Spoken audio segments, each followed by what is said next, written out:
Welcome back to our channel. Have you ever wondered how infections spread and what we can do to stop them? In today's video, we're diving into the chain of infection. We'll define it, discuss its classifications, and go through real-world examples for each stage. Whether you're a healthcare professional or just curious about how infections work, this video is packed with valuable insights. Let's get started. Infection implies that the agent has achieved entry and begun to develop or multiply, whether or not the process leads to disease.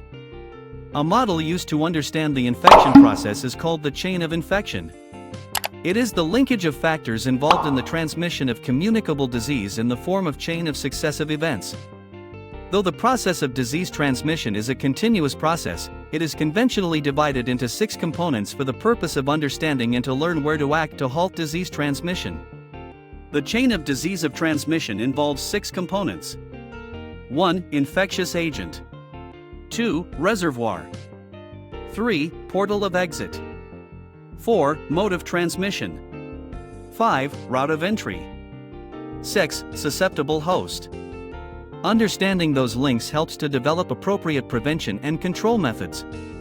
Infectious agent.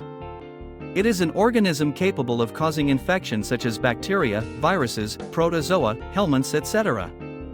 The development of infectious disease is dependent on the host-parasite interactions. Characteristics of the agent that affect the course of infectious disease can be described by infectivity, pathogenicity, virulence, immunogenicity, toxigenicity, and resistance. Infectivity is the ability of the agent to produce infection in an exposed host. Virulence is the ability of an agent to produce severe disease. Toxigenicity refers to the capacity of the agent to produce a toxin or poison.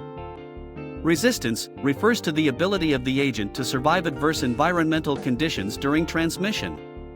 The effective characteristics of an agent depends on several factors like strain of agent, dose of agent, route of infection, host factors, environmental condition, favorable or unfavorable to the agent. Reservoir, it is the habitat of an infectious agent where it normally lives, grows, and multiplies. Types: man, animals, and non-living things. Human beings as reservoirs. The human being serves as a sole reservoir of infectious agents for certain diseases, like measles, typhoid fever, gonorrhea. Human beings act as a reservoir of infection by acting in 2 ways. As an active case, having signs and symptoms of a disease. As carrier, does not have signs and symptoms. Carrier is person without apparent disease who is capable of transmitting the agent to others. It can be healthy or asymptomatic carrier. Incubatory carrier, convalescent carrier, chronic carrier. Healthy or asymptomatic carrier, it transmits infection without ever showing signs of the disease. Example: polio, 95%, amoebiasis, 90%. Incubatory carrier, transmits infection by shedding the agent before the onset of clinical manifestations. Example: measles, 1 to 3 days, hepatitis B, up to 3 months, AIDS, up to 10 years, varies by infection progress.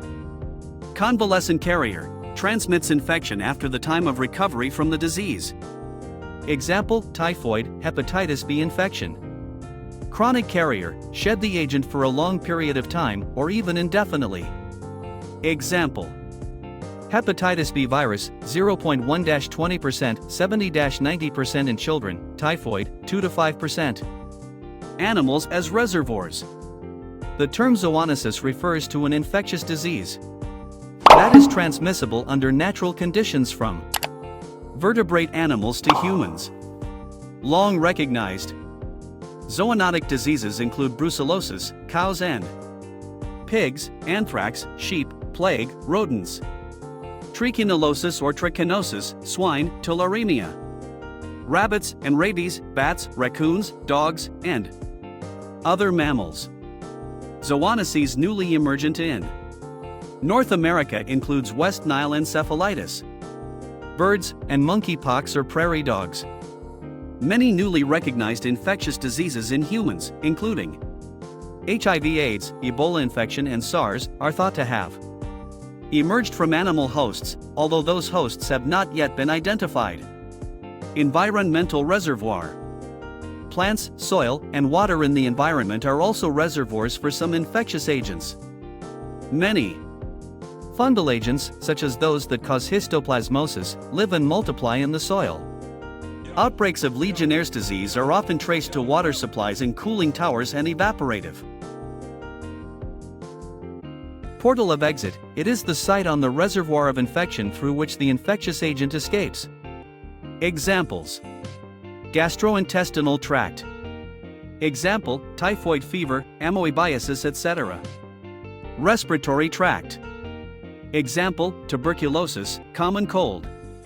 Skin and mucous membrane. Example: scabies and ringworm. Mode of transmission: the transfer of an infectious agent from an infected host, reservoir, to a susceptible host. Classification of mode transmission. Direct transmission includes direct contact and droplet spread. Indirect mode includes airborne, vehicle-borne, vector-borne, mechanical or biological.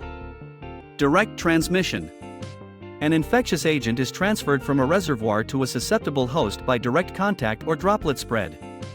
Direct contact occurs through skin-to-skin contact, kissing, and sexual intercourse. Direct contact also refers to contact with soil or vegetation harboring infectious organisms. Thus, infectious mononucleosis, kissing disease, and gonorrhea are spread from person to person by direct contact. Hookworm is spread by direct contact with contaminated soil. Droplet spread refers to spray with relatively large, short-range aerosols produced by sneezing, coughing, or even talking. Droplet spread is classified as direct because transmission is by direct spray over a few feet, before the droplets fall to the ground. Pertussis and meningococcal infection are examples of diseases transmitted from an infectious patient to a susceptible host by droplet spread. Indirect transmission: indirect transmission refers to the transfer of an infectious agent from a reservoir to a host by suspended air particles, inanimate objects, vehicles, or animate intermediaries or vectors. Airborne transmission. Airborne transmission occurs when infectious agents are carried by dust or droplet nuclei suspended in air. Airborne dust includes material that has settled on surfaces and become resuspended by air currents, as well as infectious particles blown from the soil by the wind. Droplet nuclei are dried residue of less than 5 microns in size. In contrast to droplets that fall to the ground within a few feet, droplet nuclei may remain suspended in the air for long periods of time and may be blown over great distances. Measles, for example, has occurred in children who came into a physician's office after a child with measles had left, because the measles virus remains suspended in the air. Vehicles that may indirectly transmit an infectious agent include food, water, biologic products or blood, and fomites or inanimate objects such as handkerchiefs, bedding, or surgical scalpels. Vectors such as mosquitoes, fleas, and ticks may carry an infectious agent through purely mechanical means or may support growth or changes in the agent. Examples of mechanical transmission are flies carrying Shigella on their appendages and fleas carrying Yersinia pestis, the causative agent of plague, in their gut. In contrast, in biologic transmission, the causative agent of malaria or guinea worm disease undergoes maturation in an intermediate host before it can be transmitted to humans. Portal of entry. The portal of entry refers to the manner in which a pathogen enters a susceptible host. The portal of entry must provide access to tissues in which the pathogen can multiply, or A to exit usually parallels with the portal of exit. It can be gastrointestinal tract. Example: typhoid fever. Respiratory tract. Example: tuberculosis. Skin and mucous membrane. Example: scabies. Susceptible host. The final link in the chain of infection is a susceptible host.